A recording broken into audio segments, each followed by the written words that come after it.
بسم الله الرحمن الرحيم. الله أكبر.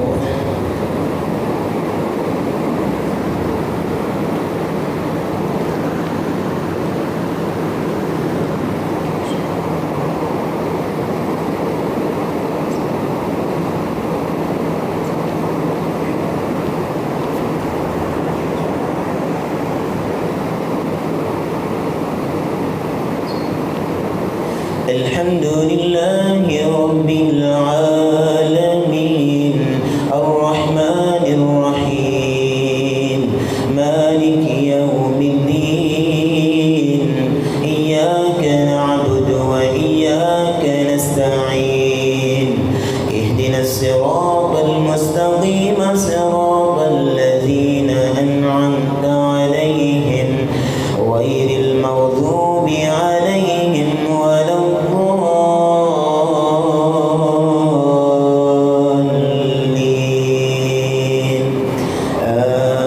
آمين. لن تنالوا البر حتى تنفقوا مما تحبون وما تنفقوا من شيء فإن الله به عليم. كل الطعام كان حلا لبني إسرائيل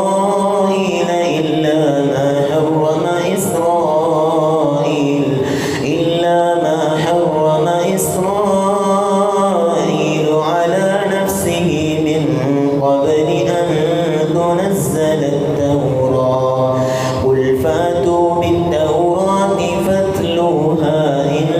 كنتم صادقين. فمن افترى على الله الكذب من بعد ذلك فأولئك هم الظالمون. قل صدق الله فاتبعوا ملة إبراهيم حنيفا وما كان من المشركين. إن أول بيت وضع للناس للذي ببكة مباركا وهدى للعالمين. فيه آيات بينات مقام إبراهيم ومن دخله كان آمنا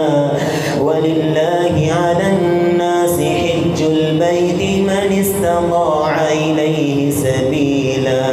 ومن كفر فإن الله غني عن العالمين. قل يا أهل الكتاب لم تكفرون بآيات الله والله شهيد على ما تعملون.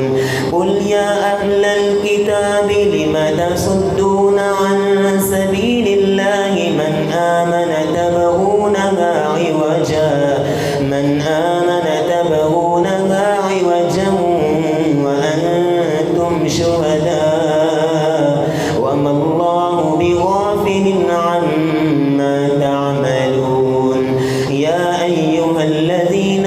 آمنوا إن تطيعوا فريقا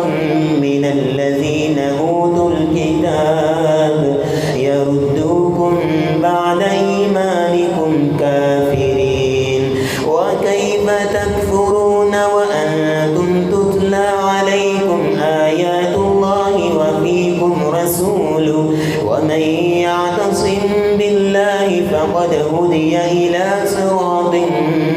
مستقيم. يا أيها الذين آمنوا اتقوا الله حق تقاته ولا تموتن إلا وأنتم مسلمون. واعتصموا بحبل الله جميعا ولا تفرقوا واذكروا نعمة الله عليكم إذ كنتم أعداء فألف بين قلوبكم فأصبحتم بنعمته إخوانا وكنتم على شفا حفرة من النار فأنقذكم أنقذكم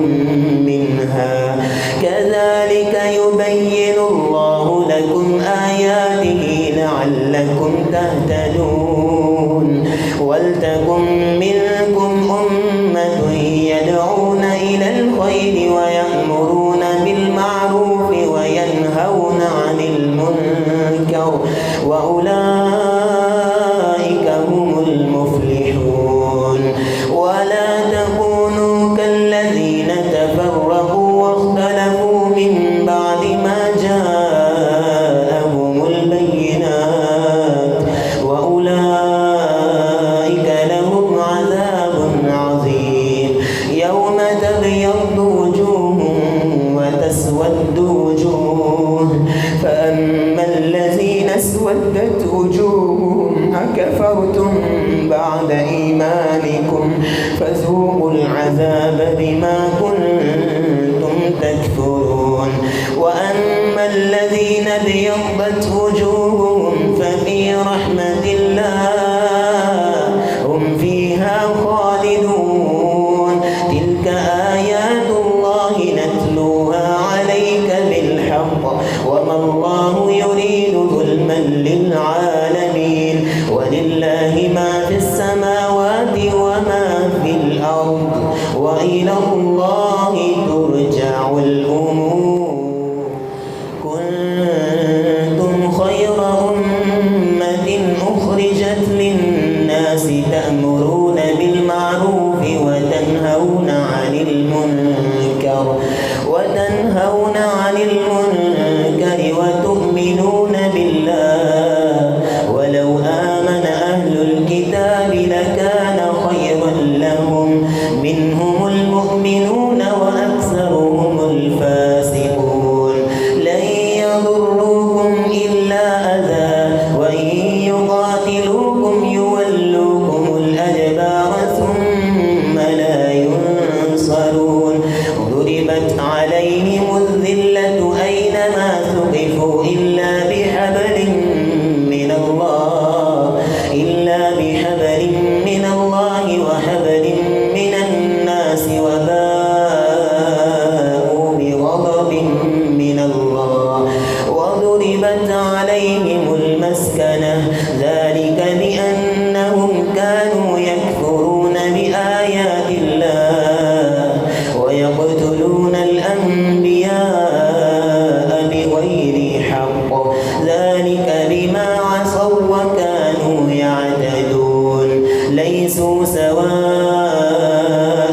من أهل الكتاب أمة قائمة يتلون آيات الله آناء الليل وهم يسجدون يؤمنون بالله واليوم الآخر ويأمرون بالمعروف وينهون عن المنكر ويسارعون في الخيرات وأولئك من الصالحين وما يفعلوا من خير فلن يكفروا والله عليم بالمتقين إن الذين كفروا لن تغني عنهم أموالهم ولا أولادهم من الله شيئا وأولئك أصحاب النار هم فيها خالدون مثل ما ينفقون في هذه الحياة الدنيا كمثل ريح فيها سر أصابت حرث قوم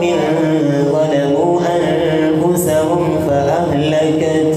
وما ظلمهم الله ولكن أنفسهم يظلمون يا أيها الذين آمنوا لا تتخذوا بطانة من دونكم لا يألونكم خبالا ودوا ما عنتم قد بدت البغضاء من أفواههم وما تخفي صدورهم أكبر قد بينا لكم الآيات إن كنتم تعقلون ها أنتم أولئك تحبونهم ولا يحبون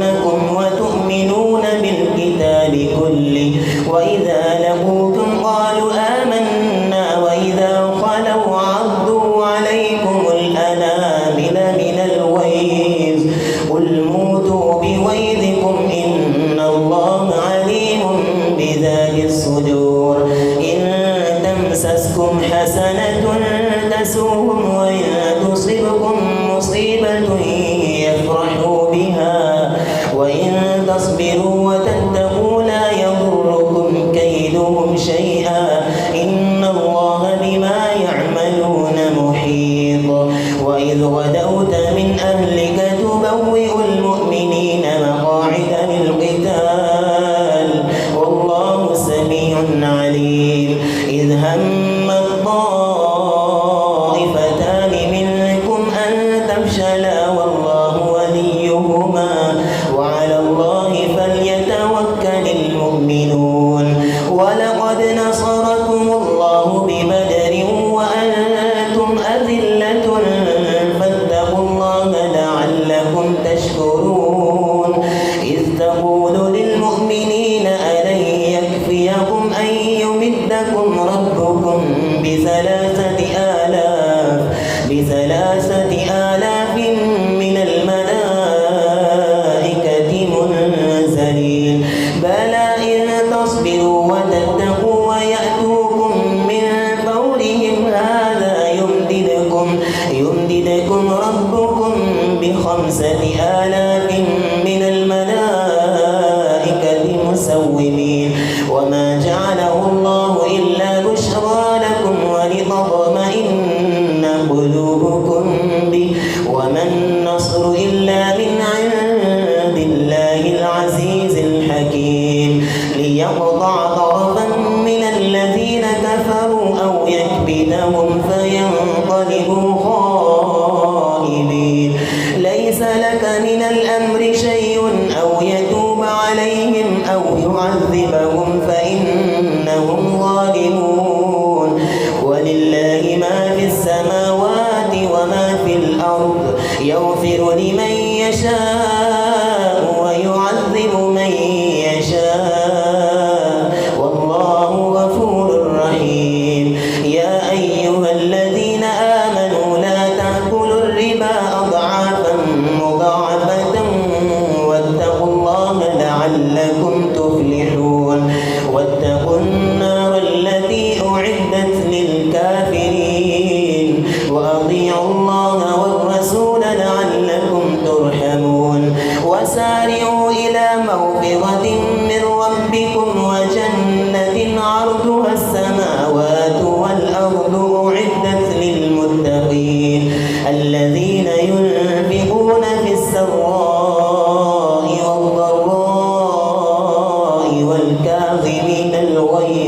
والكاظمين الغيظ والعافين عن الناس والله يحب المحسنين والذين إذا فعلوا فاحشة أو ظلموا أنفسهم ذكروا الله فاستغفروا لذنوبهم ومن يغفر الذنوب إلا الله ولم يصروا على ما فعلوا وهم يعلمون أولئك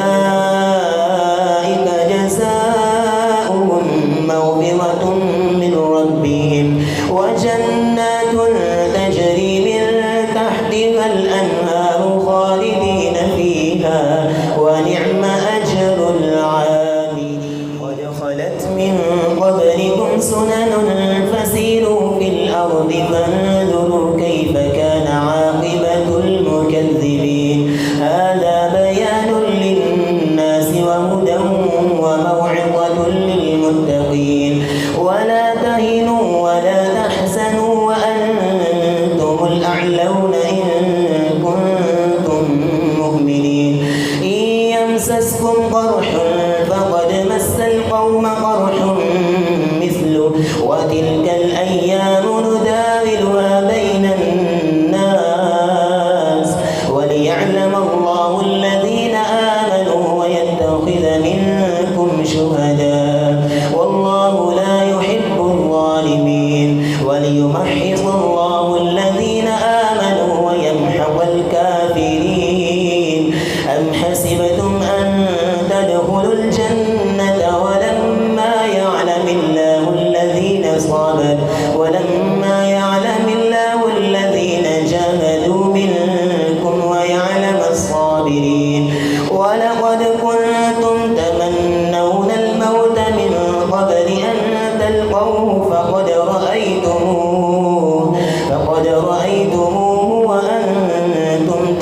الظالمين وما كان قولهم إلا أن قالوا ربنا اغفر لنا ذنوبنا وإسرافنا في أمرنا وثبت أقدامنا وانصرنا على القوم الكافرين فآتاهم الله ثواب الدنيا وحسن ثواب الآخرة والله يحب المحسنين يا أيها الذين آمنوا إن تطيعوا الذين كفروا يردوكم على أعقابكم فتنقلبوا خاسرين بل الله مولاكم وهو خير الناصرين سنلقي في قلوب الذين كفروا الرعب بما أشركوا بالله ما لم ينزل به سلطانا ومأواهم النار وبئس مثوى الظالمين ولقد صدقكم الله وعده إذ تحسونهم بإذنه حتى إذا فشلتم وتنازعتم في الأمر وعصيتم من بعد ما أراكم ما تحبون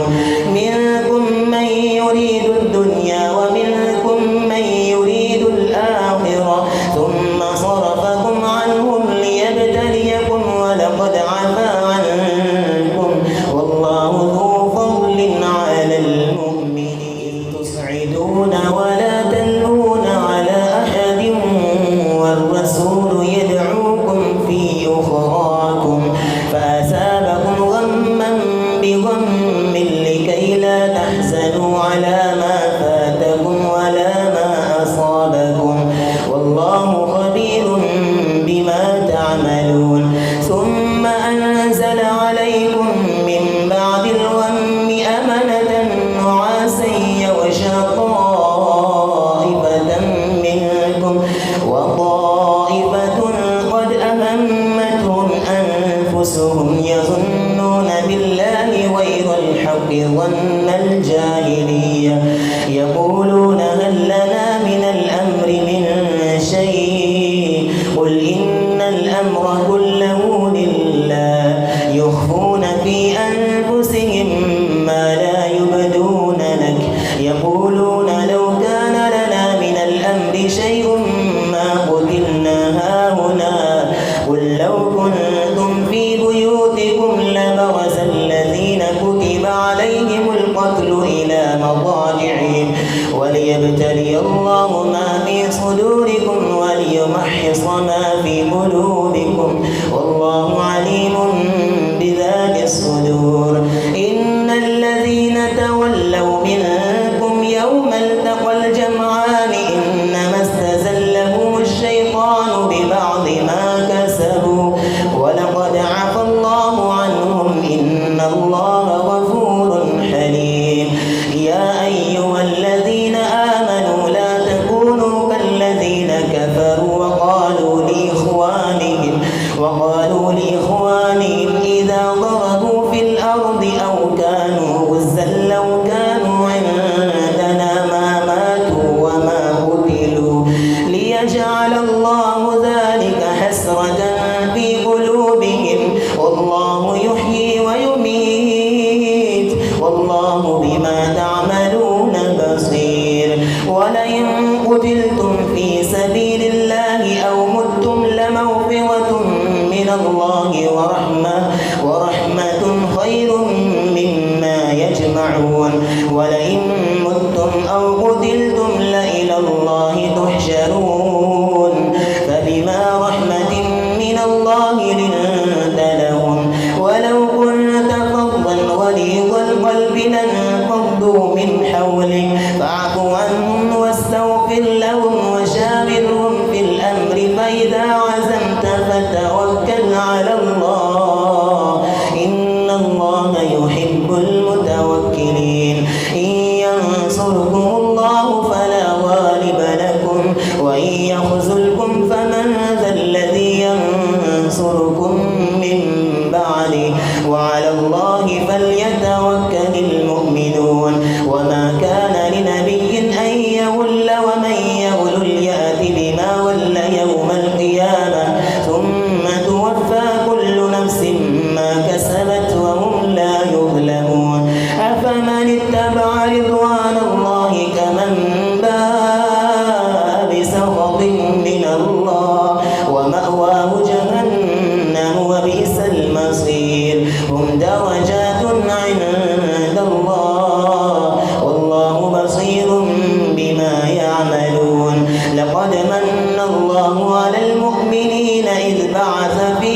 رسولا من أنفسهم يتلو عليهم آياته ويزكيهم ويعلمهم الكتاب والحكمة وإن كانوا من قبل لفي ضلال مبين. أولما قد أصابتكم مصيبة قد أصبتم مثليها قلتم أنى هذا قل هو من عند أنفسكم إن الله على كل شيء قدير. وما أصابهم يوم التقى الجمعان فبإذن الله وليعلم المؤمنين وليعلم الذين نافقوا وقيل لهم تعالوا قاتلوا في سبيل الله أو ادفعوا قالوا لو نعلم قتالا لاتبعناكم هم للكفر يومئذ أقرب منهم للإيمان يقولون بأفواههم ما ليس في قلوبهم والله أعلم بما يكتمون. الذين قالوا لإخوانهم وقعدوا لو أطاعونا ما قتلوا قل فادرءوا عن أنفسكم الموت إن كنتم صادقين ولا تحسبن الذين قتلوا في سبيل الله أمواتا بل أحياء عند ربهم يرزقون فرحين بما آتاهم الله من فضله ويستبشرون بالذين لم يلحقوا بهم من خلفهم ألا خوف عليهم ولا هم يحزنون يستبشرون بنعمة من الله وفضل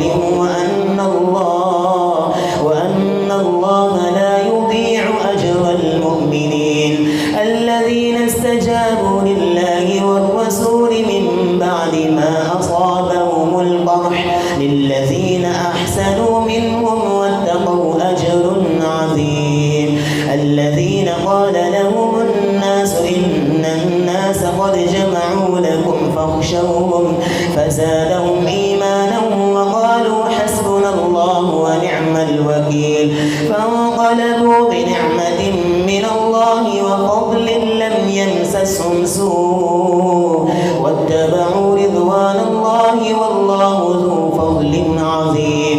إنما ذلكم الشيطان يخوف أولياءه فلا تخافوهم وخافون إن كنتم مؤمنين. ولا يحزنك الذين يسارعون في الكفر إنهم لن يضروا الله شيئا يريد الله ألا يجعل لهم حظا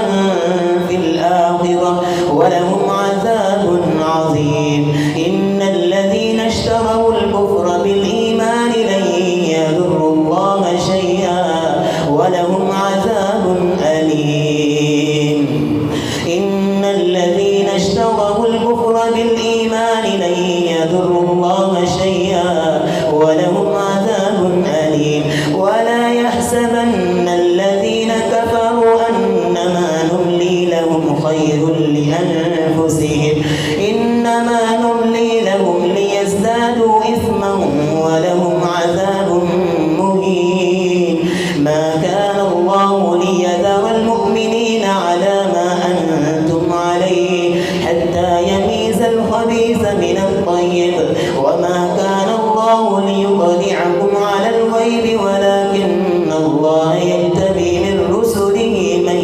يشاء فآمنوا بالله ورسله وإن تؤمنوا وتتقوا فلكم أجر عظيم. ولا يحسبن الذين يبخلون بما آتاهم الله من فضله هو خيرا لهم بل هو شر لهم سيطوقون ما بخلوا به يوم القيامة ولله ميراث السماوات والأرض والله بما تعملون خبير. سمع الله قول الذين قالوا إن الله فقير ونحن أغنياء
فاستجاب لهم ربهم أني لا أضيع عمل عامل منكم من ذكر أو أنثى بعضكم من بعض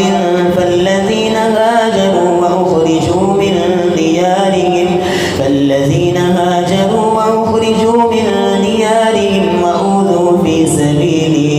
وأوذوا في سبيلي وقاتلوا وقتلوا لأكفرن عنكم سيئاتكم ولأدخلنكم جنات تجري من تحتها الأنهار وقاتلوا وقتلوا فاستجاب لهم ربهم أني لا أضيع عمل عامل منكم من ذكر أو أنثى بعضكم من بعض فالذين هاجروا وأخرجوا من ديارهم وأوذوا في سبيلي وقاتلوا وقتلوا لأكفرن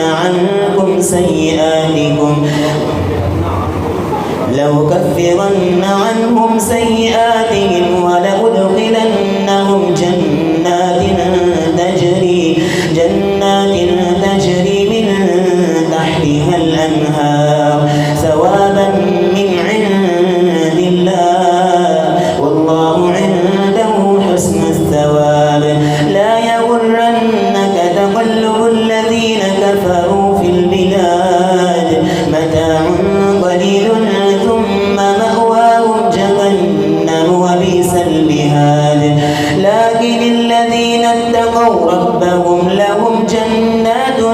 تجري من تحتها الأنهار خالدين فيها نزلا من عند الله وما عند الله خير للأبرار وإن من أهل الكتاب لمن يؤمن بالله وما أنزل إليكم وما أنزل إليهم خاشعين لله لا يشترون بآيات الله ثمنا قليلا أولئك لهم أجرهم عند ربهم إن الله سريع الحساب يا أيها الذين آمنوا اصبروا وصابروا ورابطوا واتقوا الله لعلكم تفلحون يا أيها الناس اتقوا ربكم الذي خلقكم من نفس واحدة وخلق منها زوجها وبث منهما رجالا كثيرا ونساء واتقوا الله الذي تساءلون به والأرحام إن الله كان عليكم رقيبا وآتوا اليتامى أموالهم ولا تتبدلوا الخبيث بالطيب ولا تأكلوا أموالهم إلى أموالكم إنه كان حوبا كبيرا وإن خفتم ألا تقسطوا في اليتامى فانكحوا ما طاب لكم من النساء مثنى وثلاث ورباع فإن خفتم ألا تعدلوا فواحدة أو ما ملكت أيمانكم ذلك أدنى ألا تعولوا وآتوا النساء صدقاتهن نحلة فإن طبن لكم عن شيء منه نفسا فكلوه هنيئا مريئا ولا تؤتوا السفهاء أموالكم التي جعل الله لكم قياما فارزقوهم منه ولا تؤتوا السفهاء أموالكم التي جعل الله لكم قياما وارزقوهم فيها واكسوهم وقولوا لهم قولا معروفا وابتلوا اليتامى حتى إذا بلغوا النكاح فإن آنستم منهم رشدا فادفعوا إليهم أموالهم ولا تأكلوها إسرافا وبدارا أن يكبروا ومن كان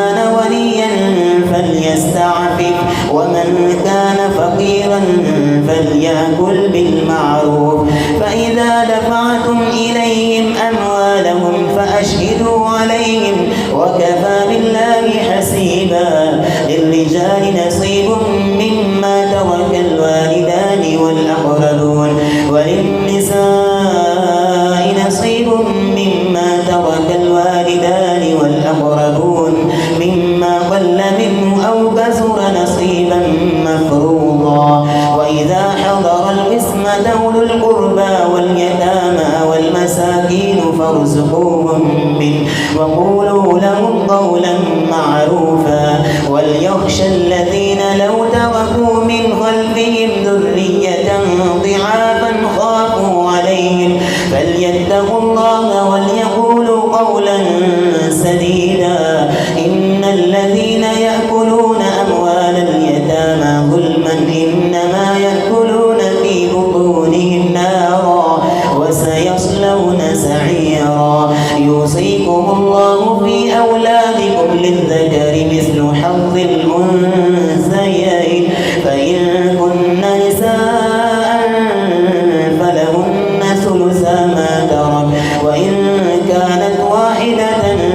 فلها النصف ولأبويه لكل واحد منهما السدس مما ترك إن كان له ولد فإن لم يكن له ولد وورثه أبواه فلأمه الثلث فإن كان له إخوة فلأمه السدس من بعد وصية يوصي بها أو دين. آباؤكم وأبناؤكم لا تدرون أيهم أقرب لكم نفعا فريضة من الله إن الله كان عليما حكيما. ولكم نصف ما ترك أزواجكم إن لم يكن لهن ولد فإن كان لهن ولد فلكم الربع مما تركن من بعد وصية يوصين بها أو دين. ولهن الربع مما تركتم إن لم يكن لكم ولد فإن كان لكم ولد فلهن الثمن مما تركتم من بعد وصية توصون بها أو دين. وإن كان رجل يورث كلالة أو امرأة وله أخ أو أخت فلكل واحد منهما السدس فإن كانوا أكثر من ذلك فهم شركاء في الثلث من بعد وصية يوصى بها أو دين غير مضار وصية من الله والله عليم حليم. تلك حدود الله ومن يطع الله ورسوله يدخله جنات تجري من تحتها الأنهار خالدين فيها وذلك الفوز العظيم. ومن يعص الله ورسوله ويتعد حدوده يدخله نارا خالدا فيها وله عذاب مهين. واللاتي يأتين الفاحشة من نسائكم فاستشهدوا عليهن 4 منكم فإن شهدوا فأمسكوهن في البيوت حتى يتوفاهن الموت أو يجعل الله لهن سبيلا. واللذان يأتيانها منكم فآذوهما فإن تابا وأصلحا فأعرضوا عنهما إن الله كان توابا رحيما. إنما التوبة على الله للذين يعملون السوء بجهالة ثم يتوبون من قريب فأولئك يتوب الله عليهم وكان الله عليما حكيما. وليست التوبة للذين يعملون السيئات حتى إذا حضر أحدهم الموت قال إني تبت الآن ولا الذين يموتون وهم كفار أولئك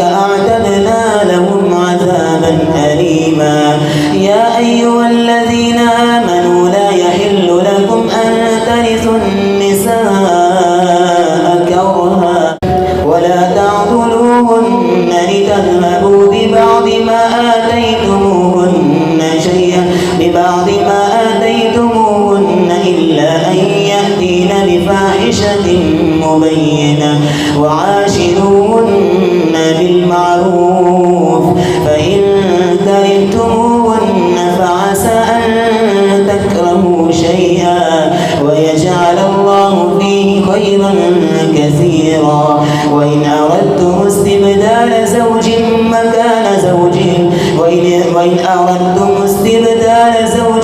مكان زوج وآتيتم إحداهن قنطارا فلا تأخذوا منه شيئا أتأخذونه بهتانا وإثما مبينا وكيف تأخذونه وقد أفضى بعضكم إلى بعض وأخذن منكم ميثاقا غليظا ولا تنكحوا ما نكح آباؤكم من النساء إلا ما قد سلف إنه كان فاحشة ومقتا وساء سبيلا حرمت عليكم أمهاتكم وبناتكم وأخواتكم وعماتكم وخالاتكم وبنات الأخ وبنات الأخت وأمهاتكم اللاتي أرضعنكم وأخواتكم من الرضاعة وأمهات نسائكم وربائبكم اللاتي في حجوركم من نسائكم اللاتي دخلتم بهن فإن لم تكونوا دخلتم بهن فلا جناح عليكم وحلائل أبنائكم الذين من أصلابكم وأن تجمعوا بين الأختين إلا ما قد سلف إن الله كان غفورا رحيما. يا رحمن ساعدني يا رحمن اشرح صدري